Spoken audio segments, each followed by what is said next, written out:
Hey everyone, I'm Shashida Torgal and today I'll be showing you how I edit my images which you can see on my Instagram feed using an application called Lightroom. So this app is available both for PC and mobile devices, both for Android and iOS. As cliche as it is, it comes both in paid and free version. In free version, you don't get much options compared to paid version. So before getting into editing, there are two kinds of editing you can do.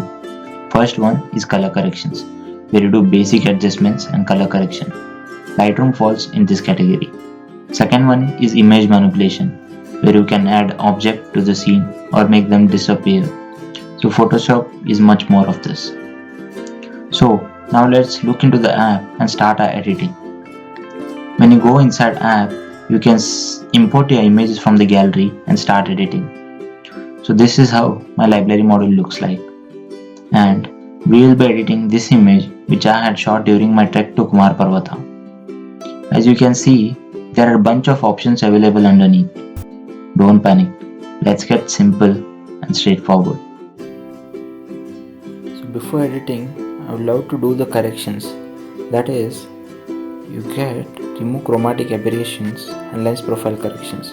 So when you enable this, what it does is, it will remove any kind of distortion which is present in a camera lens. Next, I will go to this option, it is light. Here you can see various sliders available. So you can add a little bit of exposure or remove. So I'll be adding a little bit of exposure to this. Contrast, I'll be adding a bit of it. As you can see here, when I move this highlight slider to the positive side, you will be losing some details in the sky part, and when I bring back, you'll be seeing a nice sky there. So I'll bring it to -67. This looks fine. And shadows, I need to get back the shadows so I can see the more details here. And I'll bring down the whites a little bit. So this looks fine. Black, I don't want to play with this slide anymore, so I'll keep it to 0. Next, here you can see the color panel here. So basically you can increase or decrease your white balance, that is keeping it cooler or warmer, depends on how you want. So I'll keep it to 0. I don't want to play with this, so I'll keep it to 0. Next, I would like to increase the vibrance a little bit, so it will bring back the colors which I have lost. So I'll be doing it a bit. So this looks fine now. I won't be using this saturation slider because this looks like a fake kind of image. So I'll be keeping it to the 0 and I'll be adding vibrance. Next, I'll be coming to this option here. Here I want to add a little bit of clarity to this image so that get more details. Now dehaze, this is very powerful tool. So as you can see here, dehaze means it will remove the haze wherever it is present. As you can see there in the sky part, it is adding and removing the haze. So I want to get the details in the sky part, so I'll be removing the haze from the sky part. So I'll do it positive, 35 looks fine. Now vignetting, so this is very interesting option. It gives a kind of frame to your image. So I'll do it a bit, not much. Yeah, this looks fine for me, and I won't change any part of this. So now let's go to here. So here you can sharpen your image, so this will bring back the nuances to the image. So I'll do it a bit of this. Next, radius is how much part you want this to be happening. So I'll bring up the details. Yeah, this looks fine. Now what this masking does is, it will allow only that part to be sharpened, meaning, yeah, this looks fine. And I'll increase the noise reduction so that if any kind of noise is present in the image, it will remove that. don't overdo this. This will add that smoothness and kind of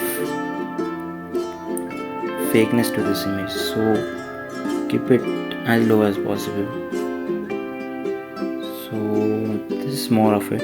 Now I would love to come back to here, this color panel here, and when you click on this mix here, you can see various color options. So this is called HSL panel. So what you can do is, hue is basically the color.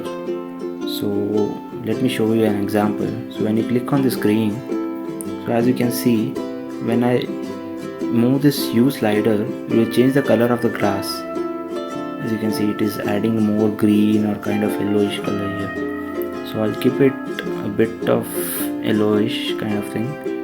So saturation is basically color, how much bright or how much color do you want. So I'll add a little bit of saturation. So luminance is a kind of brightness you will get here. As you can see, when I reduce it, the brightness is going down, and bringing back will get the lights and details in this green part. So next I'll go to the blues and I'll add a little bit of blues here. So in sky part you can see you're getting the blues here. So here I'll reduce the luminance so I can get the details in skies. So here, this looks fine now. I'll go to yellow and add a little bit of luminance so that I can get some brightness over here. Yeah, this looks fine now. So I don't need any corrections now. I guess I'll use a little bit of local corrections. So I'll click on this and I'll click on this options, and here now I'll get this slider here. So what this does is, this will do a local adjustment for us. So only red parts get affected now. I'll click again on this light panel and add a little bit of exposure so that I can get the details here. Yeah, I'll pull this a little bit up. Yeah, this looks fine now. As you can see, you can get the more details here. Don't want to get too much of brightness, so I'll reduce the highlights a bit. And this looks fine now. So when I'm done, I'll click on OK. So this is my final image. So this was before and this is after. You can go here and click on save to device, highest quality available, OK. So this will save the photo to your gallery. You can post it on social media. So this is it guys, thanks for watching. We'll see you in the next one. Bye.